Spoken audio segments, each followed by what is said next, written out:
नमस्कार दोस्तों, आपका स्वागत है हमारे चैनल पर। आज हम एक ऐसे सवाल पर चर्चा करने जा रहे हैं जिसने सदियों से मनुष्य के मन को उलझा रखा है।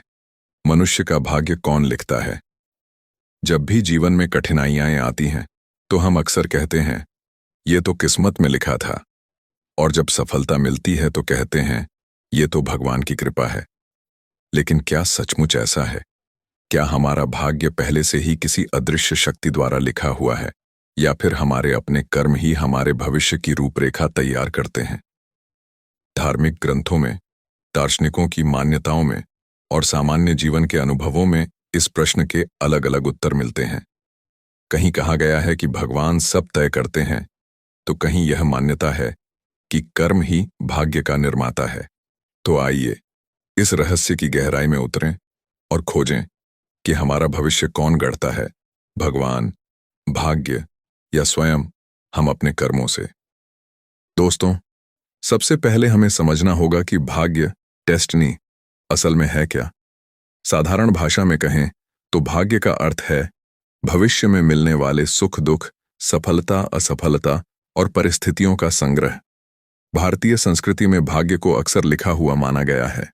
जैसे जन्म के समय ग्रह नक्षत्र हमारी जिंदगी को प्रभावित करते हैं।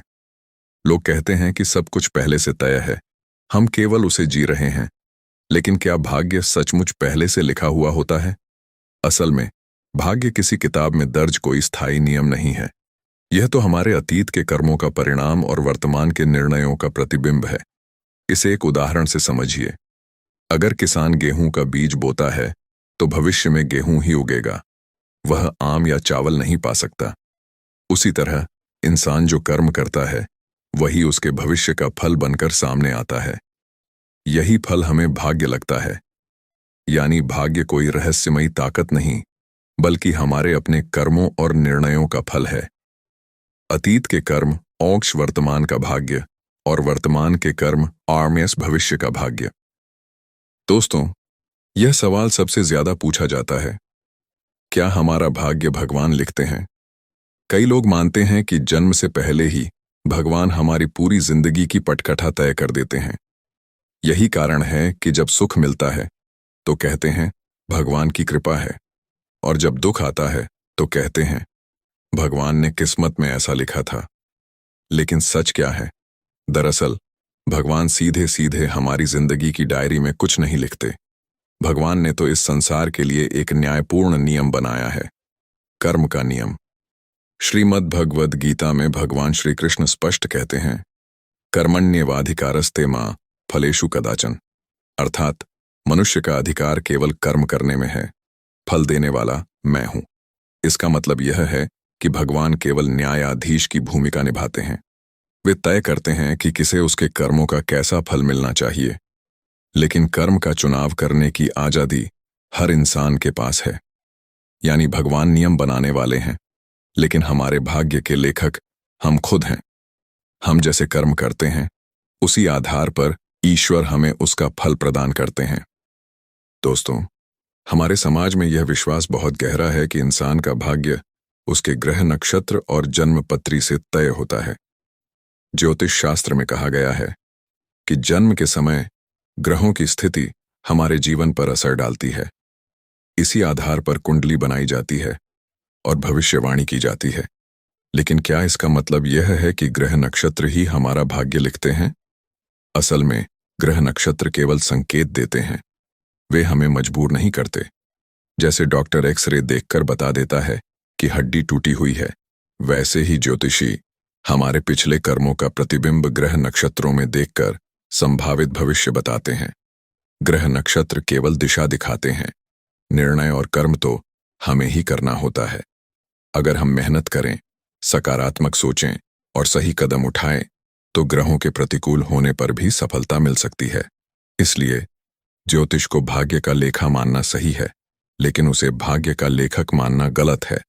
भाग्य का असली लेखक हमारे कर्म ही हैं। दोस्तों, अब सबसे महत्वपूर्ण सवाल यही है, क्या इंसान अपना भाग्य खुद लिख सकता है? उत्तर है हाँ, बिल्कुल। इंसान अपने कर्मों और फैसलों से अपना भाग्य खुद गढ़ता है। हमारे जीवन में दो तरह की परिस्थितियां होती हैं। एक, जो हमारे पिछले कर्मों का फल है, इन्हें हम बदल नहीं सकते। टू, जो हमारे वर्तमान कर्मों से तय होती है, इन्हें हम पूरी तरह बदल सकते हैं।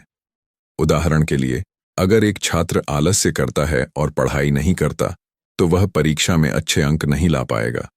यह उसका वर्तमान कर्म है जो भविष्य का भाग्य बनाएगा। अगर एक किसान सही समय पर मेहनत करता है तो फसल लहलहाएगी।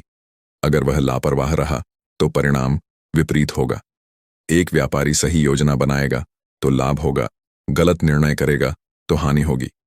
महापुरुषों की जिंदगी इसका प्रमाण है। श्री राम को वनवास मिला, यह भाग्य था, लेकिन उस वनवास में उन्होंने धर्म और मर्यादा का पालन कर खुद को मर्यादा पुरुषोत्तम बना लिया। अर्जुन युद्ध भूमि में भ्रमित हो गए थे, लेकिन जब उन्होंने कृष्ण की गीता सुनी और कर्म को स्वीकार किया, तब वे विजयी हुए।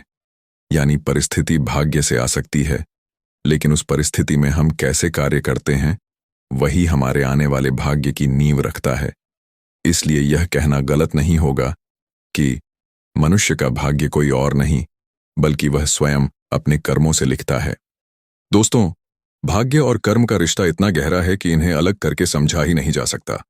हम कह सकते हैं कि कर्म ही भाग्य का बीज है और भाग्य उसी का फल। इसे एक सरल समीकरण से समझें। अतीत के कर्म षट्स वर्तमान का भाग्य, वर्तमान के कर्म चट्स भविष्य का भाग्य। यानी जो परिस्थितियां आज हमें मिली हैं, वे हमारे पुराने कर्मों का परिणाम हैं।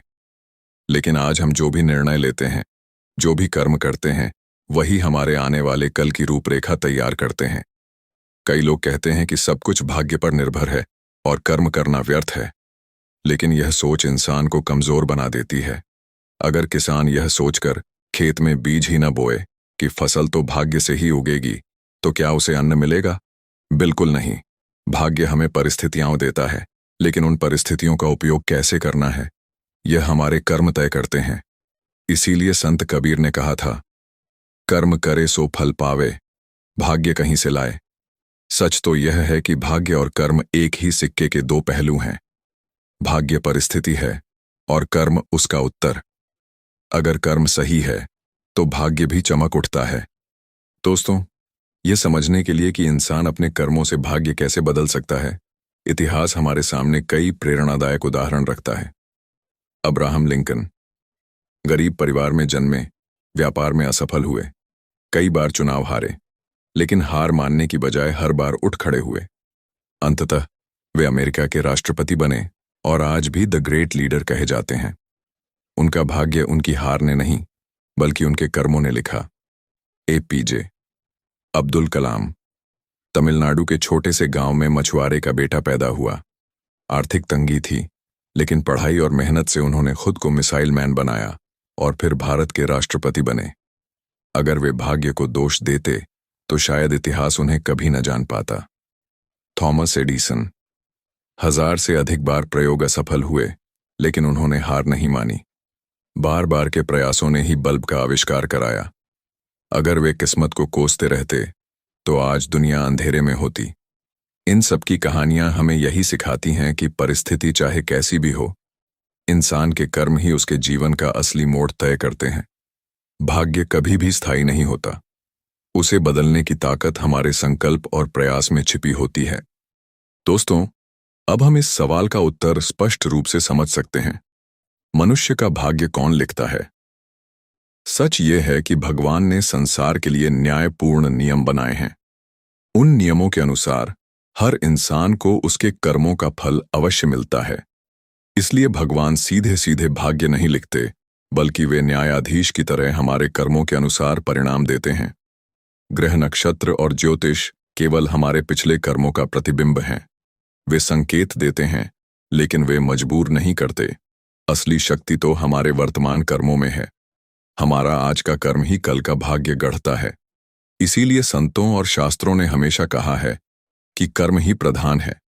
अगर हम आलस्य और नकारात्मकता में डूबे रहेंगे तो हमारा भविष्य अंधकारमय होगा, लेकिन अगर हम परिश्रम, धैर्य और सकारात्मक सोच के साथ आगे बढ़ेंगे तो कोई भी शक्ति हमारा भाग्य बदलने से रोक नहीं सकती। तो दोस्तों, याद रखिए, भाग्य बदलना है तो कर्म बदलो। अपना ध्यान शिकायत पर नहीं, बल्कि अपने प्रयास पर लगाइए, क्योंकि कलम आपके ही हाथों में है और आप ही अपने जीवन की कहानी लिखने वाले लेखक हैं।